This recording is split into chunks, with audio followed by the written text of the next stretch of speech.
আমার আমার নাম হচ্ছে Saniyaz Mallick. Next, first a little bit about web. ঠিক আছে, ওয়েব সম্বন্ধে একটু প্রথমে আমাদেরকে একটু ওয়েব সম্বন্ধে জানতে হবে, আসলে ওয়েবটা কি। What happens when you type a URL and hits enter. তো আমরা মাঝে মধ্যে গুগলে বা ক্রোমেই যেখানেই হোক আমরা একটা ইউআরএল টাইপ করি, তারপরে এন্টার মারি, তারপরে কি হয় সেটা বোঝার জন্য একটা এক্সাম্পল দিচ্ছি। ঠিক আছে, ধর এই যে ইউআরএলটা দেওয়া আছে, এই ইউআরএলটা কপি করে আমরা পেস্ট করছি। পেস্ট করতে কিন্তু এক একটা ওয়েবসাইট খুলে গেল। ঠিক আছে, এটা তার ইউআরএল বলে, এটা তার ডোমেন নেম বা ইউআরএল। আস্তে আস্তে জানাবো সব, আপাতত এটা জেনে রাখ যে এটাকে ইউআরএল বলে।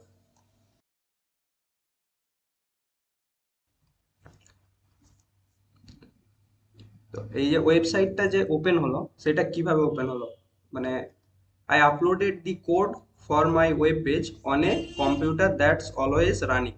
তো আমি আমার যে ওয়েবসাইটের যে কোডটা আছে, সেটা একটা কম্পিউটারে আপলোড করেছি, যেই কম্পিউটারটা সবসময় রান হচ্ছে। ঠিক আছে, আমাদের কাছে যেমন ল্যাপটপ আছে, আমরা দরকার মতো অন করি আবার অফ করে দিই, কিন্তু এইটা সেই কম্পিউটার নয়, এটা হচ্ছে এমন একটা কম্পিউটার যেটা অলওয়েজ রানিং, সবসময় রান করছে। This computer serve serves my page whenever a client computer request it. ঠিক আছে, আমি ক্লায়েন্ট, আমার এই ল্যাপটপটা একটা ক্লায়েন্ট, যেখান থেকে আমি রিকোয়েস্ট করেছি এই ইউআরএলটাই, কোথায় না সার্ভারে, এটা সার্ভার বলে, যেখানে আমার ওয়েবসাইটটা হোস্ট করা আছে, এটা সেই কম্পিউটার যার কথা বলছি এখানে, যে on a computer that's always running. তো এইটা সেই কম্পিউটার সার্ভার যেটা সবসময় রান করে। ঠিক আছে, এখানে আমি আমার ওয়েবসাইটের কোড আপলোড করে রেখেছি। এবার যখনই আমি ক্লায়েন্ট থেকে কোনো রিকোয়েস্ট করব সেম ইউআরএল এ, তখন ও আমাকে কি করবে, ওই ওয়েবসাইটের কোডটা আমাকে পাঠিয়ে দিবে আমার ব্রাউজারে। তখন ব্রাউজারের কাজ কি না, ওই কোডটাকে রান করা, আর ওই কোডে যেটা লেখা আছে সেই রকম অনুযায়ী ডিসপ্লে করা। এটা হচ্ছে একটা ব্রাউজারের কাজ। এবার ব্রাউজারের এক্সাম্পল যেমন ক্রোম ব্রাউজার হয়, ফায়ারফক্স হয়, এক্সেট্রা এরকম। তারপরে what is web development. Web তো বুঝলাম যে ওয়েব জিনিসটা কি। ঠিক আছে, ওয়েব হচ্ছে একটা শর্ট ফর্ম, তার ফুল ফর্ম হচ্ছে ওয়ার্ল্ড ওয়াইড ওয়েব, যেটাকে আমরা ডাব্লু ডাব্লু ডাব্লু ডট দিয়ে লিখি ইউআরএল। সেই এই ডাব্লু ডাব্লু ডাব্লু এটার ফুল ফর্ম হচ্ছে ওয়ার্ল্ড ওয়াইড ওয়েব। ওকে, তো আমাদের কতটা হয়েছিল সার্ভার পর্যন্ত, সার্ভার। আচ্ছা, what is web, what is web development. তো ওয়েবটা কি বললাম, ওয়েব ডেভেলপমেন্ট মানে হচ্ছে এই যে ওয়েবসাইটটা আমরা দেখতে পেলাম, একটা ইউআরএল ওপেন করতে একটা ওয়েবসাইট সামনে এলো, তো ওই ওয়েবসাইটটা যে কোড হয়েছে সেটা নিশ্চয়ই একজন ডেভেলপারই কোডটা লিখেছে। তো এই ওয়েব ওয়েব ডেভেলপমেন্টের জন্য আমাদেরকে বেসিক্যালি ওয়েবসাইট তৈরি করার জন্য ওয়েব ডেভেলপমেন্ট শিখতে হবে। টাইপস অফ ডেভেলপার, ডেভেলপার কারা না, যারা এই ওয়েবসাইটগুলো ডেভেলপ করে তাদেরকে ডেভেলপার বলে। ঠিক আছে, তো ডেভেলপার তিন টাইপের হয়: front end developer, back end developer, আর full stack developer. Front end developer বলতে আমি যে ওয়েবসাইটটা ওপেন করেছিলাম, সেটার যে সামনে ডিসপ্লেতে যা কিছু দেখা যাচ্ছিল, ধরো একটা ছবি হতে পারে, একটা টেক্সট হতে পারে, এগুলো হচ্ছে সব ওয়েবসাইটের ফ্রন্ট এন্ডের পার্ট। তো যেই ডেভেলপার এই ফ্রন্ট এন্ডে কাজ করে তাকে ফ্রন্ট এন্ড ডেভেলপার বলে। যে শুধু ইউআই তৈরি করে তাদেরকে ফ্রন্ট এন্ড ডেভেলপার বলে। আর ব্যাক এন্ড ডেভেলপার, ফর্মে যখন আমরা কিছু ডেটা দিয়ে সাবমিট করি, সেই ডেটাটা নিশ্চয়ই ব্যাক এন্ডে, মানে কোথাও একটা যে স্টোর হয়, সেটা হচ্ছে যে যখন যে সাবমিট করার সঙ্গে সঙ্গেই ওই ডেটাটা ব্যাক এন্ডে চলে যায়। ব্যাক এন্ডে কি করে, সেখানে কোনো একটা ডেটাবেসে সেই ডেটাটা স্টোর করে। এই যে ব্যাক এন্ডে যে কাজগুলো হচ্ছে ওয়েবসাইটের পিছনে, কোনো ডেটা যাচ্ছে সেটা স্টোর হচ্ছে, এগুলো হচ্ছে ব্যাক এন্ডের পার্ট। তো এই ব্যাক এন্ড যে ডেভেলপার করে তাকে বলা হয় ব্যাক এন্ড ডেভেলপার। আর হচ্ছে যে এই দুটো কাজই করে, ফ্রন্ট এন্ড ডেভেলপও করে আর ব্যাক এন্ডও ডেভেলপ করে, তাকে বলা হয় ফুল স্ট্যাক ডেভেলপার, যেমন আমি। ঠিক আছে, আমি দুটোই করি। আচ্ছা, এবার এক্সাম্পল কোডস, মানে আমরা কিভাবে এই এই ওয়েবসাইটগুলো তৈরি করব তার একটা কোডের এক্সাম্পল দেখাচ্ছি। এখানে হচ্ছে তিন ধরনের ল্যাঙ্গুয়েজ বেশি ইউজ হয় ফ্রন্ট এন্ডের জন্য। এটা ফ্রন্ট এন্ডের এক্সাম্পল, কি কি লাগে ফ্রন্ট এন্ডে। তো ফ্রন্ট এন্ডের জন্য এইচটিএমএল, সিএসএস আর জাভাস্ক্রিপ্ট, এই তিনটা মেন এটা হলেই মোটামুটি যে কোনো ফ্রন্ট এন্ড তৈরি করা যায়। তো এইচটিএমএল কোড দেখতে কিছুটা এরকম হয়, এইরকম H1, তারপরে এখানে যাও, সিএসএস দেখতে এরকম হয়, আর জাভাস্ক্রিপ্ট দেখতে এরকম হয়। এইচটিএমএল আর সিএসএস হচ্ছে স্টাইল করার জন্য, ওয়েবসাইটে স্টাইল করার জন্য সিএসএস ইউজ করে। এই যে কালার, ব্যাকগ্রাউন্ড কালার, এই যত যা স্টাইল দেখতে পাবি সবই সিএসএস দিয়ে করা হয়। সিএসএস এর ফুল ফর্ম হচ্ছে ক্যাসকেডিং স্টাইল শিট, নামেই আছে স্টাইল শিট, মানে স্টাইল করার জন্য ইউজ করা হয়। আচ্ছা, তারপর জেএস মানে জাভাস্ক্রিপ্ট। জাভাস্ক্রিপ্ট কি করে, ওয়েবসাইটে কোনো একটা ধর বাটনে ক্লিক করলি, একটা ফর্ম খুলে গেল, বা একটা বাটনে ক্লিক করলি, বাটনটা ক্লিক করার পরে সাইডে কিছু একটা হয়ে গেল, ইভেন্ট, কিছু একটা ইভেন্ট হয়ে গেল। মানে এইচটিএমএল হচ্ছে একটা বডি, সিএসএস তার হচ্ছে স্কিন, আর জাভাস্ক্রিপ্ট হচ্ছে তার ব্রেন। ঠিক আছে, মানে যত যা লজিক্যাল কাজ হয় সব জাভাস্ক্রিপ্টের মাধ্যমেই হয়। এবার জাভাস্ক্রিপ্ট কোড কিছুটা এরকম দেখতে হয়। যারা সি পড়েছিস তারা জানিস, এখানে কনস্ট হচ্ছে কনস্ট্যান্ট টাইপ, নেম হচ্ছে একটা ভেরিয়েবল নেম, আর সানিয়াজ হচ্ছে একটা স্ট্রিং যেটা ওর ভ্যালু নেমের। এবার এটা জাভাস্ক্রিপ্টের syntax console dot log name, এটা প্রিন্ট করার জন্য। ঠিক আছে, এটা বেসিক একবারে, জাস্ট এরকম দেখতে হয় কোড। আচ্ছা, তো থিওরি অনেক হলো, লেটস বিল্ড সামথিং। আমাদের কি কি লাগবে? প্রথমে ভিজুয়াল স্টুডিও কোড বা ভিএস কোড, এটা, আর একটা ব্রাউজার যেটা হচ্ছে ক্রোম ব্রাউজার। অন্য কোনো ব্রাউজারও করতে পারিস, তবে আমি ক্রোমেই দেখাবো যা হবে আর কি।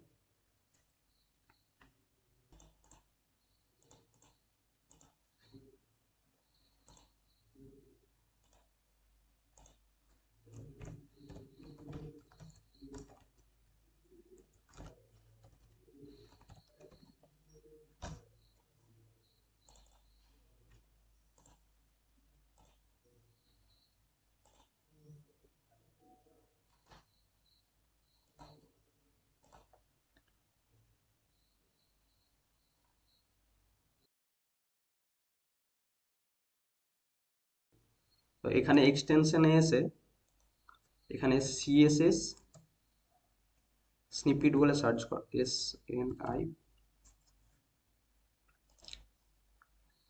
এটা সিএসএস স্নিপিট, এটা ইনস্টল করে নে।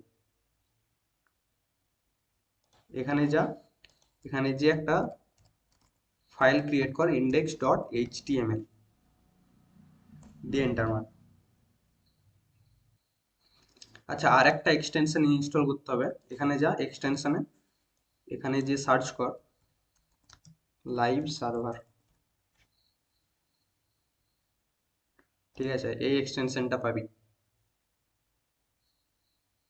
এটা ইনস্টল করে নি।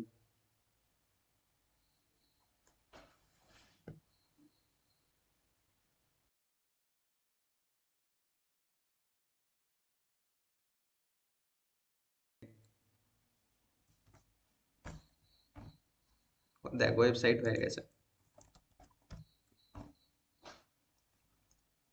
এখানে একটা, আচ্ছা আমি দেখাই আগে, তারপর বলছি কিভাবে করলাম।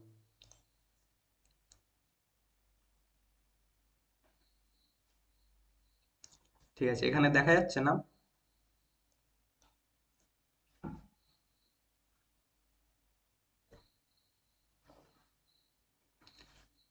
এটা তো একটা ওয়েবসাইট নাকি? এই যে ইউআরএল, আর দেখতে ছোট হলেও কিন্তু এটা একটা ওয়েবসাইট। ঠিক আছে, এখানে জাস্ট ওয়েবসাইটটা এখন একটা নাম দেখাচ্ছে, কিন্তু একটা, এটা একটা ওয়েবসাইট। এবার এটা কি করে করলাম সেটা একটু দেখ। এটা আমি পুরোটা মুছে দিচ্ছি। তোরা শিফট ধরে এক টাইপ কর, শিফট+1। হ্যাঁ, সেই এটা বয়লার প্লেট বলে। যারা জানিস নি তারা একটু কর এটা, আর যারা জানিস তো ভালো খুবই। শিফট ধরে 1 টাইপ কর, দিয়ে এন্টার মার।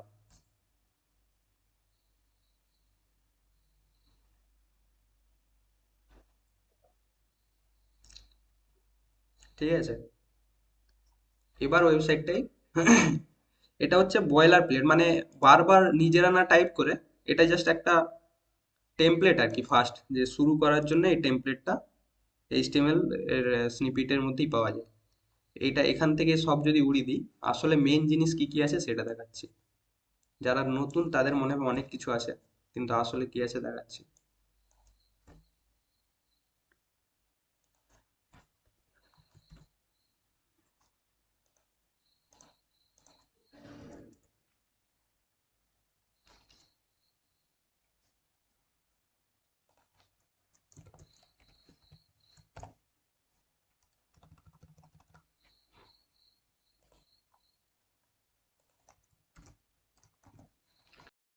ঠিক আছে, দেখ আমি বলছি প্রথমে কি আছে। এটা হচ্ছে একটা এইচটিএমএল ট্যাগ। ঠিক আছে, এর ভিতরে পুরো ওয়েবসাইটের কাজ হবে।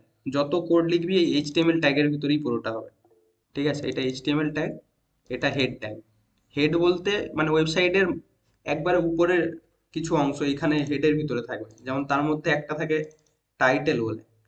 টাইটেল বলতে এখানে দেখ ডকুমেন্ট বলে যেটা লেখা আছে, যদি এটা সেভ করি, ওয়েবসাইটের পেজে যা, এখানে দেখ টাইটেলে ডকুমেন্ট লেখা আছে একবারে উপরে, দেখতে পাচ্ছিস?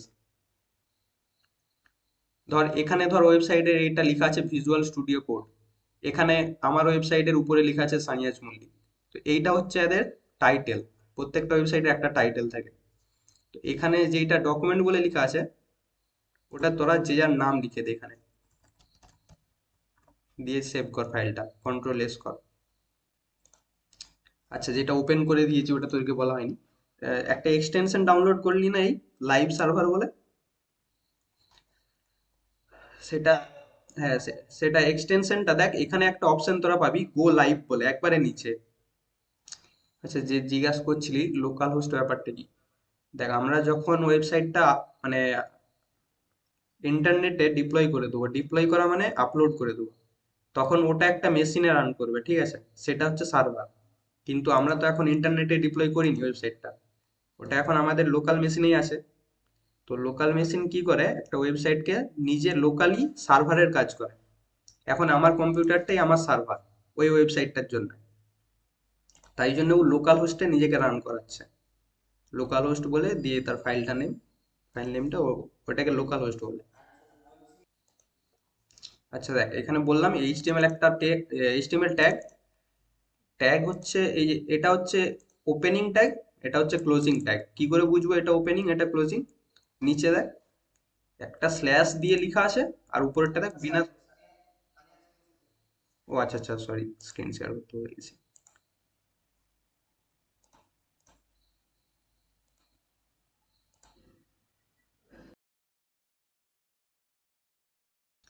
এই যে এটা হচ্ছে মানে স্টার্টিং ট্যাগ, আর এটা এন্ডিং ট্যাগ। নিচেরটায় দেখ একটা স্ল্যাশ আছে এক্সট্রা। ঠিক আছে, এইচটিএমএল লেখার আগে এটাকে হচ্ছে, এটা এন্ডিং এর জন্য বুঝাচ্ছে যে এটা এন্ডিং এর এখানে, আর এটার এখানে স্টার্টিং। হেড ট্যাগ বললাম, হেডের ভিতরে থাকে টাইটেল। টাইটেলে তুই যে নামটা দিবি তোর ওয়েবসাইটের হেডিং এ, সেটা টাইটেলে সেটা দেখাবে। যেমন এটা এখানে আমার নাম দেখাচ্ছে। হেড হলো, টাইটেল হলো, বডি। এবার পুরো ওয়েবসাইটের যা স্ট্রাকচার হবে সব বডির ভিতরেই হবে। তো নেক্সট ক্লাসে সব ট্যাগ কি, কোনটা অ্যাট্রিবিউট, এইসব বলা হবে। আপাতত আমি একটু দেখিয়ে দিচ্ছি, ঠিক আছে? আর H1 বলে একটা ট্যাগ হয়, যেটা তোর হেডিং এর জন্য ইউজ করে।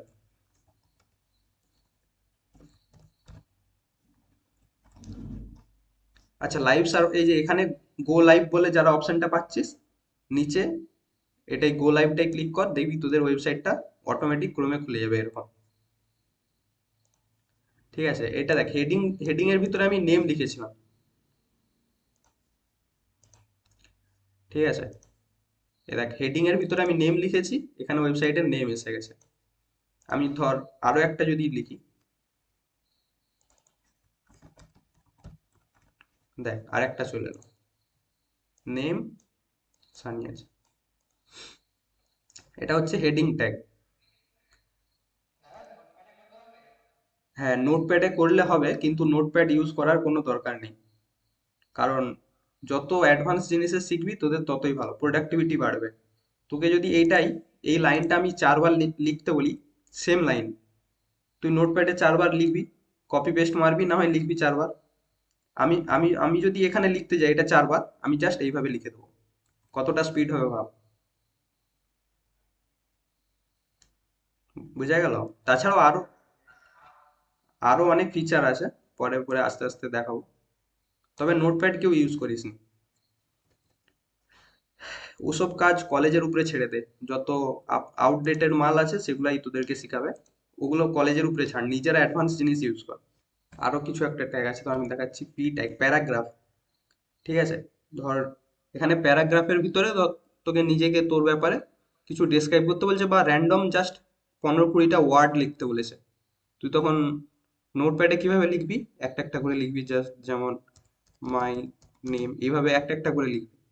আমি তোকে এখানে 20টা ওয়ার্ড লিখে দেখাচ্ছি, দেখ কত কুইক লিখলাম।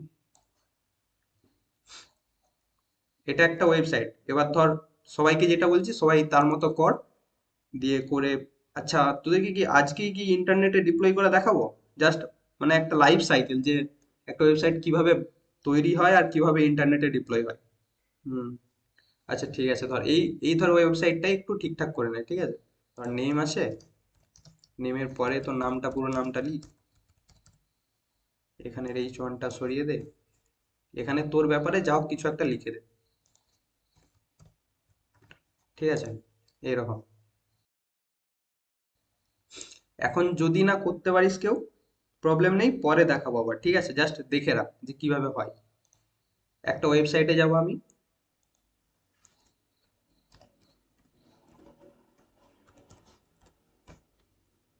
নেটলিফাই বলে, দেখ, NETLIFY, নেটলিফাই, এই ওয়েবসাইটটাই যাবি। এখানে ফ্রিতে সাইন ইন করা যায়, ঠিক আছে?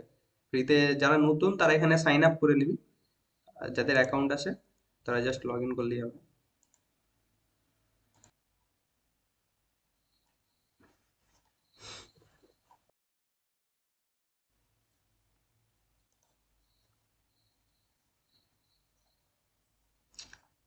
দেখ, দিয়ে এখানে যাবো অ্যাড নিউ সাইট, এটা আমি জাস্ট করে দেখাচ্ছি, তোরা যদি এখন না করতে পারিস প্রবলেম নেই, তবে দেখে রাখ। এখানে ডিপ্লয়ে যাব, আমার যেই ফাইলটা আছে, যে ফোল্ডারটাই আছে, ধর এই যে ফার্স্ট ওয়েবসাইট বলে, এই ফোল্ডারটাকে আমাকে কি করতে হবে, এখানে ড্র্যাগ করে জাস্ট এখানে ড্রপ করে দিতে হবে।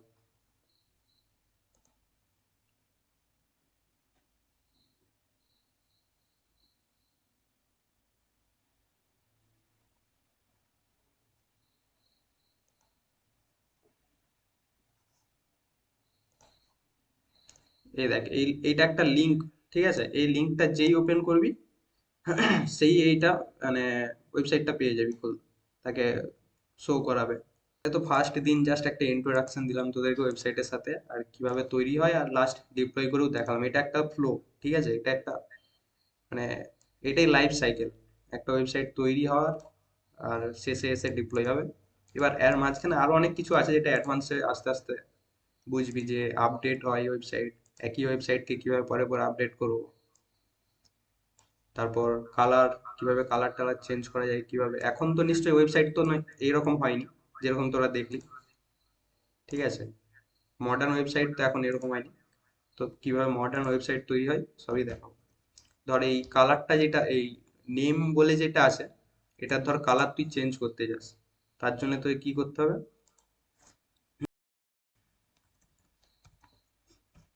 এখন এগুলাই মাথা দিসনি, ঠিক আছে? জাস্ট দেখে রাখ, কারণ এগুলা তোরা এখনো শিখিসনি, তো এগুলা পরে দেখানো হবে। দেখ, এটা কালারটা রেড হয়ে গেল, ঠিক আছে? এবার ধর আমি চাই যে এই টেক্সটটা মাঝখানে এসুক, ওয়েবসাইটের মাঝখানে, এটা লেফট সাইড হয়ে আছে, ওটাকে মাঝখান করবো,